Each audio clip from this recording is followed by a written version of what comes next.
Hello, everyone, and welcome back to the Padres EVT Podcast, episode number 179. I'm your host and East Phillies Times writer, Diego Garcia. Joining me, as always, is the founder, editor-in-chief of the East Phillies Times, James Clark. James, how are we doing today?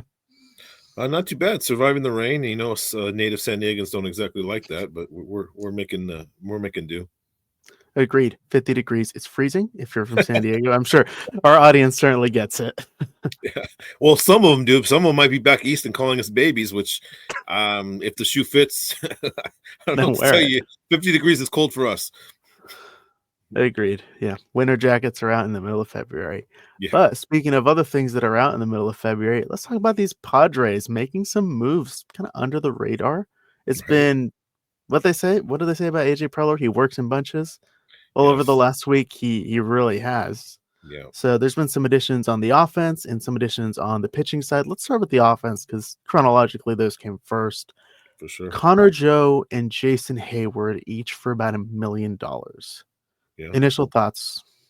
My initial thoughts weren't. I wasn't very happy, but in digesting the ability and where the Padres are right now, I think they're a good fit. At this point, the superstars are already on the roster. You need role players. You need guys to step in and have those career years like Profar did last year. And Joe and Heyward are capable. Heyward a couple years ago had a pretty decent season. Joe's just always been promising, never really got it. So why not with his hometown team? I mean, it's certainly possible. Yeah, it's definitely adds a little bit of, I don't want to say extra motivation, but it could be like internally, he really wants to play well, especially because, he's playing home University of San Diego product. Yeah. So definitely adds another wrinkle to it. Jason Heyward was the one that intrigued me the most because his career has been just so up and down. Like he was a great Atlanta Brave. Then he goes to the Cubs and they kind of win a World Series in spite of his performance after that big contract. He goes to the Dodgers, plays really well. And then last year it's night and day from 2023. So people were just like, ugh, we got Jason Heyward. But if you saw his last month with Houston, like he got his slugging up a little bit. And if anything, usually I don't like to cherry pick these really small sample sizes, but it could be a promising sign of something to come. Yeah, I mean, defensively, he's more than adequate. I mean, this is a guy who plays a very solid defensive outfield. Left-handed bat, veteran presence. I just, he's just never really lived up to his potential, if you will. I think that he cashed in on that contract before the analytic days really hit in, and people kind of rewarded him based upon name and face value rather than kind of digesting the numbers. Because honestly, when you look back at his numbers, even with the Braves back in the day, they really weren't spectacular. I mean, he was just kind of just slightly above average, if you will. True. Yeah, I can definitely see the case. Some contracts really have not aged particularly well. I mean, Padres fans know about it. Just ask the Eric Hosmer contract. Last year we'll be talking about this, and then we can all move on. But yeah, it's tough. Sometimes these veteran players just don't pan out, and you kind of got to read between the lines. I think that's why analytics are so valuable these days, because you can kind of see downward trends on players and who you should weary to hand out a 5, 6, 7, 8 year contract to, because they can cripple you. Yeah, most definitely. And then, so Connor Joe, Jason Heyward, add that to re-signing Elias Diaz. So that's your complementary offensive pieces, which is. And I like Gavin Sheets. I think that's an underrated acquisition. The power's been there. He's never really shown great power, but that he has plus power. So you kind of think that maybe a slight tweak, unlock, something with recognition. I wrote that he slugs the fastball really well, but has had trouble traditionally with off-speed pitches. This is a guy who's not going to hit against left-handers, though. He's probably going to be a platoon guy. But I think if the Padres have a right-handed complementary bat to him late in the game, if necessary, this is someone who can produce possibly 20 to 25 home runs for this team if he gets enough at bats. So it's an interesting signing. We'll see what he actually can produce, though. It's true. I will admit this signing did kind of go over my head at first because I thought, Mhm. okay, he's just another depth guy. And then obviously you go back and you see the tape. You see, obviously the highlights are him hitting 450-foot home Yeah, runs. right. He's built like a slugger. He swings like one too. Yeah, And it's just the offensive consistency. He never really got in Chicago. I mean, no. he was kind of a platoon bat with the White Sox, but Mhm.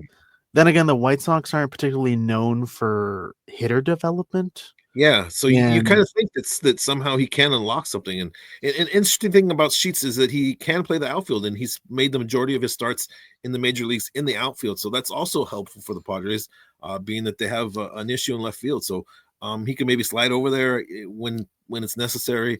The Padres have developed a team that's pretty flexible as far as moving around the diamond, and that's definitely beneficial. yep, definitely when it comes to Sheets, I will say I've seen him play the outfield. I think it's more like Profar than it would be like Tatis or Merrill, but it's still good in a pinch. And there was something when I was writing our East Village Times top 30 prospect list, coming soon, by the way. Ooh, Um, very soon. when I was looking some research on Ethan Salas, and then he came to San Diego in the middle of June to work with the Padres major league staff. In a way, they fixed his swing. He was slugging a lot higher after coming to San Diego, working with the major league coaches. They got him to stand taller in the box. Sheets is a guy who is a little further down. He's got a good bend at the knee. And yes, he can produce some power, but if anything that Victor Rodriguez and this Padres staff has done is they've helped batters make that small adjustment that can really just Oh. change the trajectory of their swing and lead to success. Exactly, and that's kind of what you hope with Sheets. I mean, it's funny how sometimes they just get it, and a new philosophy, a new someone new in your ear can unlock things, and hopefully that's the case with Sheets because as you mentioned, the power potential is there, but interestingly a lot, he's never really shown great power in the majors. So you kind of got to think that there's just something missing in his swing, and hopefully the Padres can unlock that. I know that traditionally the Padres aren't a hitting developmental team, but that seems to have changed under Victor Rodriguez. So hopefully he's able to relate to him and get him progressing. Yeah, you can certainly make that case. Now, I did read earlier that there were a couple of players at the Padres site for workouts, those being Tim LaCastro, who the Padres had in their minor league system a couple years ago, Mhm. and more notably, Luis Urias, former top prospect of the team, probably doing some kind of workout or a tryout with the team. Any thoughts on That's that? interesting. My initial thought is that he owes me an interview. Um, in one of my last days in the Padres locker room, uh, I was trying to get an interview with him, and Telemundo came in and kind of took his time. And the last thing he told me before he was traded was, I owe you an interview. So, Luis, I'm gonna hit you up. But that's an interesting pickup. I mean, God, this Luis Urias used to get those Altuve comps. More walks than strikeouts. Pure hitter. It's kind of strange that he kind of went a total opposite direction. Power kind of developed, and then he kind of turned into a free swinger. So he's still reasonably young, can play around the diamond. I don't know. I guess we'll see if the Padres actually take a chance on him. I wouldn't imagine them throwing him a major league contract, but a minor league contract might definitely be serviceable for both sides. So I guess stay tuned and wait to hear from on that. Yeah, that's definitely going to be a storyline to watch. If people are watching this as soon as it's released, then you will probably know the conclusion of that whole saga by the time this is Right. out. Right. And we've talked about the offense. Let's talk about some pitching because the Padres have made some moves in that regard. Mike Schilt did announce earlier this week that Stephen Kolek would be stretched out to be a starter, which was quite a polarizing reveal. If Yeah. you I know consider, you like, like the idea. So yeah, I'm someone who, when it comes to evaluating pitching, I look at the stuff and just use that as my foundation. That's why in our top 30, which again, not to shameless plug, but also to incredibly shamelessly plug it, for those who are reading, you might find that some of the assessments are based more on stuff than on some of the other elements of a pitcher's game. And when it comes to Stephen Kolek, he has quite a deep arsenal that can yeah, let him be a starter. My exactly. first thought is you don't go out and get a guy who's been a long reliever just to have him continue to be a long reliever. You must have some kind of plan down the road, and it looks to me that that's what the Padres thought Yeah. when they Yeah. took Kolek in the Rule Yeah. 5. Yeah, exactly. You don't invest a whole season of service time on a minor leaguer and through the Rule 5 draft unless you do ultimately have a plan for them. You mentioned the pitch mix on him, which does bode well to being a starter. He's not a one or two pitch kind of guy. He definitely relies on a different assortment of pitches that bodes well for his possibility of starting. The depth on this team right now, starting wise, is actually remarkable. It's amazing how one addition like Nick Pivetta, solidifying the middle of the rotation, has kind of provided depth for this team. So you still have Darvish getting up there in age, coming off injury risks and injury issues. So it's definitely great to have the amount of talent that they have right now, and have assembled. Yeah, most definitely. And depth is the name of the game, because now we all know if you want to win a World Series, you don't just need 5 starters. You need at No. least 10. And if you're certain teams up the freeway, you need 20. Yeah, because you're going to blow out like 5 of those arms probably. Yes. However, when it comes to the Padres, Nick Pivetta is the biggest signing that was made. I kid you not. Friends took me out for dinner when I got the news, and they were just as wowed as I was. They're like, wow, they're spending money. Yeah, Yes, they are spending money, and they went out and got probably the single highest upside guy left in free agency. for sure. And I think, were we able to cover him before they signed him? Because we covered a lot of arms over the We last 2 did months. slightly, but I think the qualifying offer kind of scared away most people in thinking that the Padres don't necessarily devalue picks, but it is what it is. They got really good value. You have Cease and King potentially free agents at the end of the year. I know King still has an extension that he can sign, but they needed someone beyond this coming season, and Pivetta provides that. Even though he's making 19 next year, but they have a lot coming off the books, so it's certainly a good deal on both sides. This is a high strikeout guy. You got to factor in the Ruben Niebla factor, if you will, and what he can possibly do to improve him. It's exciting, and I think ultimately Padre fans just wanted to see them spend some money and bring in somebody. Yeah, we've been spoiled over the last few years, so just being Right? able to see something, an 8-figure contract again, is just so refreshing to our ears. But to piggyback on you mentioned Nick Pivetta has some of the best strikeout stuff out there. Ruben Niebla and his staff must be salivating right now, Yeah. because Pivetta did start against the Padres last season in Boston. He got a really high amount of whiffs on his sweeper, which is now his best pitch. This is a guy I've been tracking since 2017, 2018 when he was with Philadelphia. Right. Back then, his big pitch was the curveball, and It it was. was a Yeah. good curveball, but Mm-hmm. it kept getting hammered. I remember it was either a couple days before or after my first time going to Petco that he had pitched against the Padres, and I remember someone taking him deep to center field off the curveball. So it Yeah. looks like Yeah. he really goes for this sort of what I call a diagonal approach, because everything is either going down, but it's also going down and left, or Yes. Yes. so Yeah, I it's think very, over the years he's utilized tunnelization a lot better too. He's starting to tunnel the pitch, where before players would recognize it coming out of his hand. They would just see it, the ball yeah, pop up in the air, if you yeah, will, on a curve. And major league hitters, all I need is one little tiny thing like that, and then they can jump on you. And they had, and especially when you throw in the mid 90s, you hang a curve over the middle of the plate. That's just makes their eyes light up, and they just hammer it. yeah. To me, the most impressive thing, the thing that makes Pivetta fit like a glove for this team, is how he uses the fastball. Yeah. He uses it up in the zone because everything else that he has is going down. Yes. So hitters are training to go down, and they don't see a high fastball at eye level coming in at 94 miles an hour. Right. And Right. It's his enticing. breaking It's stuff, enticing to you, and it's hard to lay off.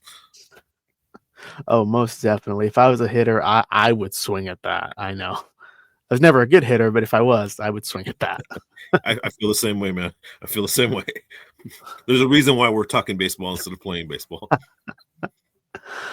Couldn't have said it any better. But Right. Nick Pivetta is going to be that really stabilizing presence in the rotation. He Yeah, almost never misses a start. exactly. The only time he missed a few starts was last season, but that was just he missed 3 weeks, Right. 4 starts. He made 27 starts otherwise.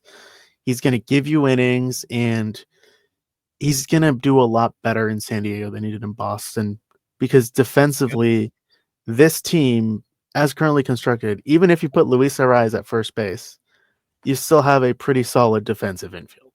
Right. Right.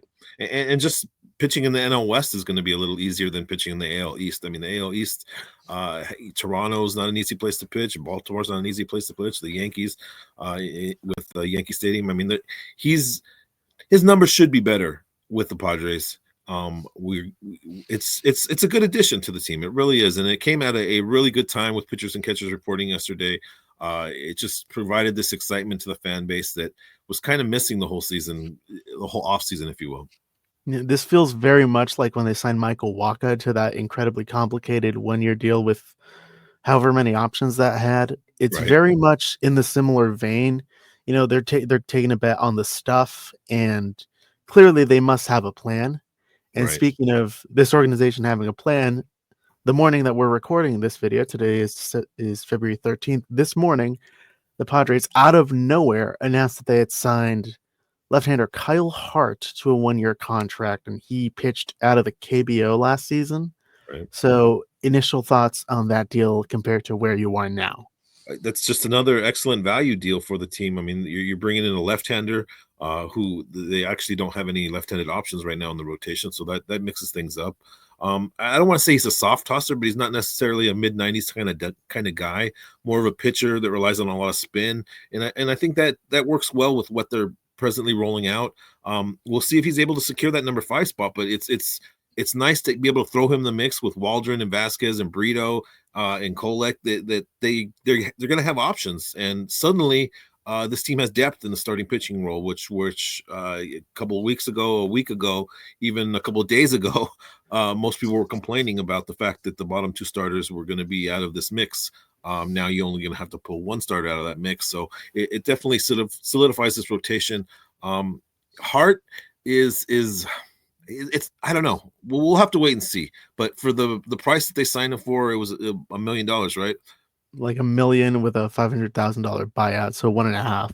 Yeah, I mean that kind of value or that kind of player can easily eclipse that value, and it's worth the gamble at this point. And I think that's dumpster diving at its finest for the Padres, and that's what they're going to have to do is bring in veteran players for league minimum like this or slightly above that are motivated for the future. And baseball is motivation is a huge part of baseball, and if a player is motivated for a future salary, you're going to get the best out of them, and that's what they've kind of done right now with a lot of these 1-year signings. Yeah, I will agree there. It is definitely a good signing in terms of the value that you're getting out of it. And Mhm. if he flames out, I mean, it's not a ton of money. It's No, slightly more than league average in exactly. terms of salary. But when it comes to him, he is a lefty. He's more of a tunneling guy than anything because Hmm. he dropped his arm slot compared to where he was in the majors. I I read read an that. interesting quote with him where he said that he was honestly embarrassed to tell people he'd been in the major leagues because they'd look him up and see he had an ERA of almost 16. And It I, should go down with the Padres. There, I would it, hope. I can anticipate it going down, Yeah, you should cut especially that in half at least. at the very least. Yeah, at the very least. And the thing with Hart is his arsenal is one that is going to get you whiffs because of how he uses everything. Yep. He's Yep. going to be a guy who throws more strikes. He's going to be a guy who goes for command. I pulled up his KBO stats last year. He walked 38 batters in 157 innings. That's impressive. That's even though you're sitting at 92, 93, you're attacking hitters and you're putting them off balance, and that's what it needs to succeed. I mean, he's a pitcher, not a thrower, and Exactly. that works well in a staff that have some guys that are just out there kind of dominating. I mean, Cease I would categorize as a thrower more than a pitcher at this point in his career. And you know, it's nice to see the Padres thinking outside the box and bringing in players that could potentially be very valuable for this team. I mean, he won the Cy Young Award in the KBO. So, I mean, there is talent there. Agree. There is talent, and they are thinking outside the box in a productive way. This isn't let's turn Javi Guerra into a pitcher. This is let's Right. go out and get a pitcher who Or proved, Benton pitcher. Yeah. oh, no, don't the name Christian Bethencourt does not exist in this household. However, when it comes to Kyle Hart, I think one thing that I always look for in a left-hander is no matter how hard you throw, are you willing to go up and in on a right-handed batter? And I went Yeah. back, I dug through as much YouTube film as I could find because KBO games aren't as readily available as MPB or MLB or even minor league games where there is like a dedicated archive, at least to my knowledge. Right. And he's not afraid to go anywhere with his pitches because he sets everything up. It's very much like AJ Preller. It's like he's playing chess while batters are playing checkers. Exactly. I mean, when you spin the ball as much as you do, especially a left-hander, you have to buzz them inside every once in a while, even if it's not necessarily for striking. You're just hitting the river. You have to throw inside. You got to keep them off balance. You got to mix things up, and he's not afraid to do that. And he's not afraid to do that for strikes. So, he should have success at the major league level, but again, we'll just have to wait and see. It's tough to pronounce someone as a future Cy Young or competitive winner or be able to compete it for something like that at the major league level. Obviously, KBO is a lot different. They don't handle fastballs quite as well as the major leaguers do. So we'll have to wait and see. But it's an interesting signing, and it provides depth for this team, and that's definitely something that they need at the tail end of the rotation. And they did it without getting rid of any draft picks or any Right? prospects. I know Nick Lee, one of our writers, wanted to get the previous year's KBO Cy Young winner and Eric Fetty. He's written Yeah. about that topic a bit, but you Yeah. got this year's Eric Fetty on a much smaller contract. Right. And Right. it kind of makes sense because of his extremely limited major league resume. But I think this is the kind of like he wants to have this second chapter be a lot longer than the first. Yeah, And I mean, this is a guy is he 31, I believe? I mean, I he believe he's toiled in the 32. 32. Okay, so He's he 32. toiled in the AAA for several years, just not getting that opportunity, only getting the opportunity with Boston, and I think that was 2020. Yeah. But this is again, motivation is very big in this game. He's definitely motivated. You're definitely going to get a pitcher who's going to put his best foot forward. He's not going to be lazy. He's not going to take for granted what he has in front of him. You're going to get the best out of him. If that best is good enough to succeed, we'll have to wait and see. But it's certainly someone to gamble on at this point, especially when the Padres are just filling out their roster. I cannot wait to see him pitch, honestly, because most of the parks in the Cactus League now have the Statcast technology, so I cannot wait to see those numbers as they Yeah. come out. Exactly. I think that's what's going to be impressive is seeing this spin rate and seeing how well he peppers the plate and on different sides of the ball. So on different sides of the plate. So he's a good pickup. A lot of people aren't necessarily knowing what he's capable of, but again, you're not looking for someone to lead the staff to be an ace. You're looking for someone to eat innings and be productive, and he certainly is capable of that. Yeah, most certainly. Speaking of pitching, there have been rumors about trades, even with Nick Pivetta, even with Kyle Hart. The day this was being recorded, there was a feature on MLB Network talking about them getting Nick Pivetta, and one of their personalities, I'm pretty sure you've seen it, is talking about how this team should focus on getting more players for the farm. Did you see that clip? No, I didn't. But that Interesting. seems bizarre. I mean, the team's built to win now. The farm system, I know a lot of people are up in arms or whatever about the farm system, but at this point, there aren't room for young players at this time. You don't want to have AAA top 100 prospects crowded in AAA with no opportunity to play. Preller's done a good job in staggering his trades and dealing some of the younger players before they even establish themselves as prospects. I mean, a lot of them have missed. I mean, we talked about that last night on the YouTube channel thing that we did. Where's Hudson Potts at now? Where's Jason Rosario at now? I mean, there's players in the system that used to be highly regarded that just aren't even in pro ball anymore. And you need to be able to evaluate your own talent as well as other teams' talent. And sometimes you maximize dealing prospects when their value is high. And he's done a good job in that. Most definitely. And to piggyback off your point about how they need to, the focus is to win now. If we look at the roster, they have uh, about 4 or 5 expiring contracts that are already on the team, not including Heyward or Joe or Hart or anyone else, like Suarez, who could opt out, Yeah, Cease, King, Luis Ariz. You yeah, have a lot of players coming off, not to mention you don't have to pay Eric Hosmer to sit at home and do what we're doing. yeah, exactly, exactly. I So, mean, there's money freed up for next season. Pivetta is going to take a chunk of that with his 19 million, but that still gives the team flexibility to possibly extend some of these guys if they want. I think out of that trio of the big trio of Arise, King, and Cease, I think Arise probably makes the most sense because it'd probably be the cheapest out of the three, just simply because the pitching market is just ridiculous right now. King and Cease would probably, I mean, they could get 125 to 200 million depending on what their year is this season, and the years. I mean, that's just, and at this point, the Padres just really, they got to be wary of getting too overextended with contracts again, because you have a lot of money tied up in the handful of players that just, it's not going to go anywhere. I mean, you're paying players until the 2032 season, so it is what it is. yeah, the time, like, I've thought this recently, the time to give out more than 5-year contracts kind of is more or less gone. There's no reason you would give a contract longer than 5 years unless it is a contract extension to someone already on your roster. Exactly. You're And just that would buying out make the most arbitration sense. years. That's it. That's it. Or I mean, there's going to be these freak cases that come out. I mean, James Wood has a wonderful first couple career years in the Nationals and becomes a free agent at 26 or 27. That's someone who you could explore giving a huge contract to. I mean, there's going to be cases where players, I mean, look at Skeens come. I mean, there's going to be players that are going to be, you're going to be tempted to give out these 10-year contracts to.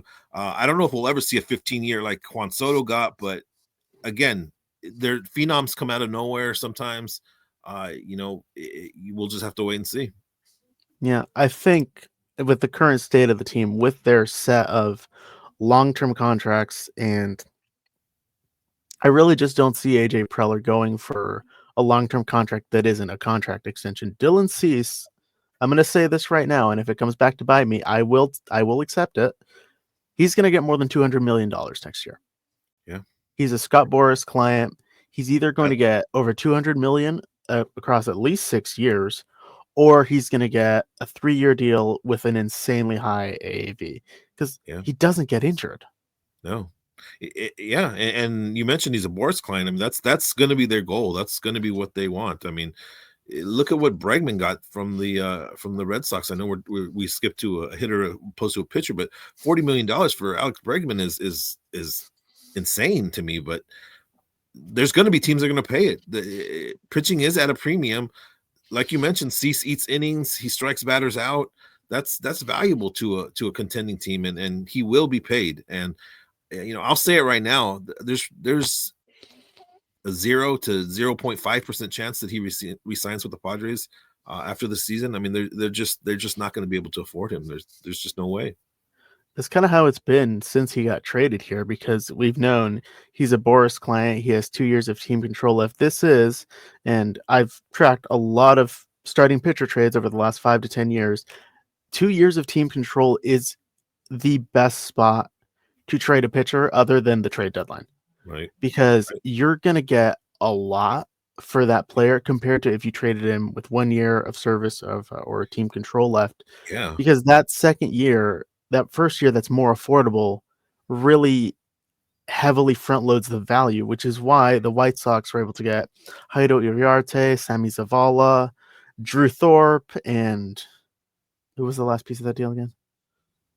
God, I don't even know. There's so many. There's so many prospects It's dealt. it's it's, it's always a 1 for 4 or something But like that. you're right though. I mean, and in acquiring these players, these pitchers 2 years before the free agency, you're going to get the best out of them. Again, we talk about motivation. They're motivated to pitch. They're motivated to pitch for their contract year.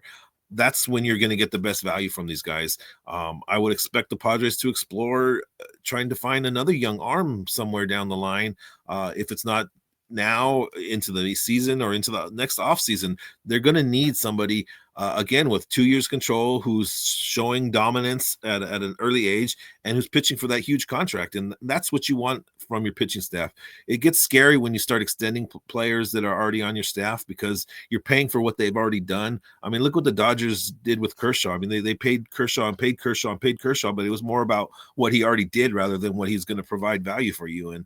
And for a smaller market team like the Padres, that can be death, especially when you're investing close to $1 billion in 5 or 6 players. Exactly. Now, this isn't really seen a lot in a lot of other baseball teams simply because of the market constraints that every team has.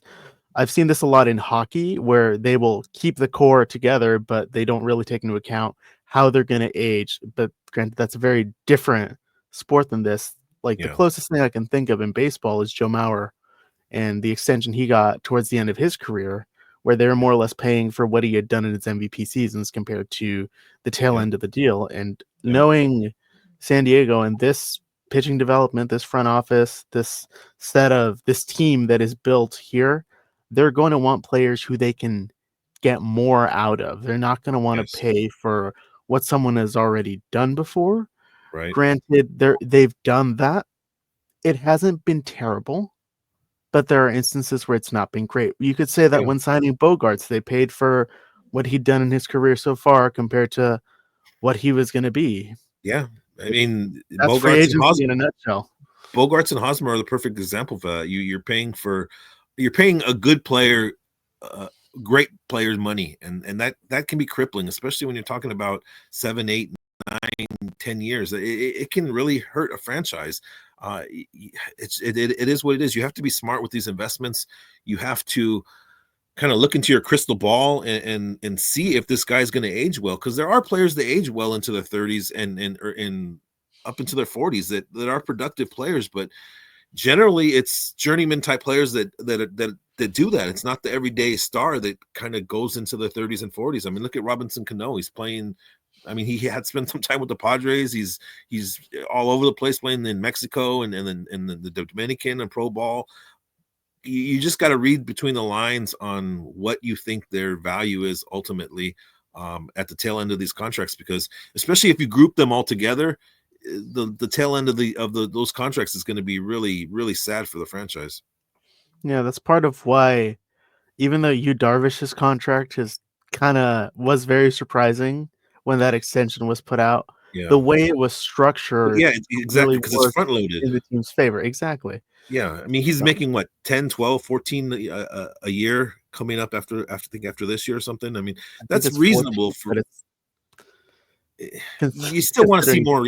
You still want to see more innings from him, but that's the perfect example of paying a pitcher for what they've done rather than what they can do. You just got to cross your fingers if you're the Padres and hope that he's able to eat up innings, because when he's out there, he has been productive, and we've seen it in stretches where he's shown that domination. It's just the age factor. You can't deny it. I mean, we're talking about a guy who's had Tommy John surgery. Didn't he have it twice or one time? I think he's had it once. He's had it once, but it's scary. I mean, with so many thousands of innings under his arm, it can be scary, because pitching is really not the easiest thing to do, and all it takes is one bad day, one bad session, one bad time on the mound, and one throw to kind of just end your career and cripple yourself. So it's definitely risky when dealing with pitching, that's for sure. Yeah. Overall, this team, as currently constructed, I know we'll dive into the roster construction as spring training progresses, either through our East Village Times Padres live streams. We did one of those recently. Those are something we're going to get started, hopefully weekly. Ideally, podcasts we release on Fridays. We live stream at some point during the weekend where, we can actually get some engagement from our audience, either both on Twitter and on YouTube. We're trying to really get that going as well for audiences, in case you're wondering a bit about why there's been a gap in between episodes. We've been really looking at how to diversify and expand our content here at East Village Times, and we're very excited for what we have planned for 2025. Yeah, you're going to see So some new faces bringing out some new content and talking about the team and different angles, if you will. Our show is going to be more regimented, if you will. We're going to try to do a weekly thing for us, bringing in guests, relevant guests. So just stick with us. It's a experimental time for us. There's going to be some bad for sure, but we hope that the good outweighs the bad in what we're producing. yeah, it's just like in any baseball career, there are growing pains, but you get to where you want to get eventually. For sure, And for that sure. is that is our goal here, to continue to bring quality content surrounding the Padres and the San Diego sports scene, be it college athletics with San Diego State, or be Exactly, it the local soccer scene, San Diego exactly. football club that's starting up. That is our goal here at the East Village Times. So, Definitely. We have multiple avenues to cover for sure. Hey, I wanted to ask you about Juan Nunez. What your yeah. thoughts were on him? Rule 5 guy out of the Orioles was injured most of last season. You see a lot of potential there, but I just wanted to kind of pick your brain on what you think. Do you think he's going to stick on this club the whole year, or do you think that they'll have a roster spot for him? That's for me, that's the hardest thing, because if I was in AJ Preller's shoes, I'm trading a DSL prospect to get his rights so we can have him in our minor league system. Because Okay, I think the stuff is too good that you don't want to let go. To right. be fair, I said the same thing about Jose Lopez last year, and we ended up giving him back to Tampa Bay. Yeah, So I think the Padres, they probably want Nunez. I did a whole dive into who they could get in the Rule 5. I went with more major league ready arms. I was not expecting Nunez at all. He did not make my top 15 of guys they could go after. right. But when it comes to what he has, if he returns from injury and he looks good, please somehow get those rights so you can develop him in your system and Yeah, don't have to trade for him when he's established at the major league level. Because we know AJ Preller, if he likes a guy, he's going to go out and get that guy, unless his name is Joey Gallo. thank God at this point. Interesting what you're talking about Nunez, because he does have a lot of upside, but he's very raw. So it would be tough to pallet him for a full season at the major league level at this point. Taking away from a roster spot from someone who's more mature and someone who's groomed to already be a major leaguer. So we'll have to wait and see how he looks in the spring. And like you say, possibly a DSL player, somebody in the lower minor leagues can satisfy Baltimore and allow him to stay and remain, because he'd probably be a high A pitcher at this point, maybe San Antonio, but I think if you the send Padres him had to the Fort right, Wayne, yeah, Fort that's what I'm Wayne, saying. because And he that's a only huge threw in. jump. That's a huge jump from Fort Wayne pitcher into a major leaguer. So we'll have I to wait and mean, see what we get from him. But I was just interested in what your thoughts on him were. yeah, to kind of wrap up talking about him, he only made 8 starts at or 8 appearances at high A with Baltimore before he got injured. So Hmm. if somehow he were to stay in the organization, I say start him out in Fort Wayne. And we're not in the era of Padres history where we're trading for guys who got taken in the Rule 5 out of high A and throwing them onto major league roster. Luis Perdomo, Yeah, yeah. Alan Cordova, Miguel Luis Diaz. Yeah, Torrens, Miguel Diaz. yeah. Now those are names. Those are names. Those are painful names out of the past that I think most people shouldn't forget when they evaluate the current roster and want to talk smack, because it's not pleasing to them. Because the roster, even before the additions they made this past week, was still a competitive roster. I mean, we still had stars on this team to root for. It was still a team that's envisioned winning 85 to 90 games easily. So I think sometimes Padre fans need to pump the brakes. Peter Seidler definitely put his best foot forward while he was here. God rest his soul. And the excitement that he created, the amount of players that we obtained year after year was exciting, but it just wasn't sustainable. I mean, that's just the bottom line, is that you cannot acquire Juan Soto, Dylan Cease every year. It's just not possible. Even they knew it when this was happening. I think that tends to be overlooked about that period. Like, they knew when they were going to spend big, and this season 2024, that was when they were going to reset all the CBT things and kind of take it year by year from there. And last thing I'll say about your point about, reminiscing about some of these painful names, when we or other people say, like, don't, like, when we tell people not to be upset, we're not trying to tell you how to be a fan. We're just saying, hey, Yeah, like, have some optimism, some perspective. positivity. Exactly.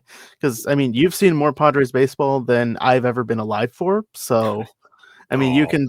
That's sad but true. But yeah, I lived through the fire sale days.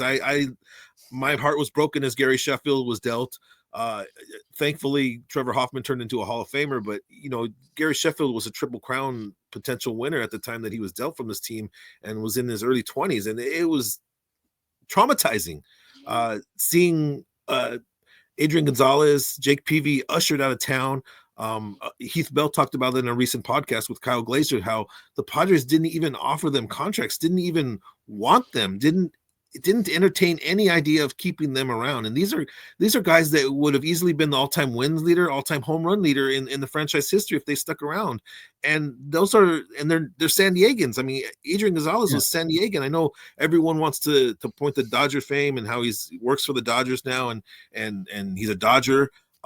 He was pushed that direction. It wasn't necessarily that he chose that direction. He was pushed towards the Dodgers. So even he said, I mean, he's a Chula Vista guy, East Lake High School, right? So South Bay, born and raised. I mean, Tijuana. I mean, it's the sad fact is this franchise was really bad for a long time. Had no vision, had no determination to win.